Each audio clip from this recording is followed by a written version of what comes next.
Welcome. In this short tutorial, I'll be showing you how to join Grow a Garden Discord server. Alright, if you found this video helpful, please leave a like and subscribe to the channel for more such tutorial. As you can see here, I'm using PC, but you can do the same on a mobile device. Okay, just go ahead and open up Discord and find the plus icon that says add a server.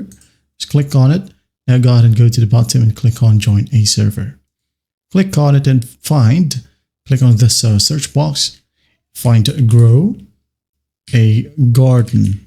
Okay, no spaces. Once that's done, just click on join server, wait for it to load. Now once it loads, as easy as that, we are now inside the Grow a Garden server. All you need to do is just follow these simple prompts. You gotta click on skip. Now scroll all the way down, hit on finish, and once done, you're good to go.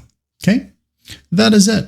You can now go ahead and read the server guide right here. Maybe say hello, check out the latest announcements, and see the recent updates. Well, I hope this video helps, and I'll see you in the next one.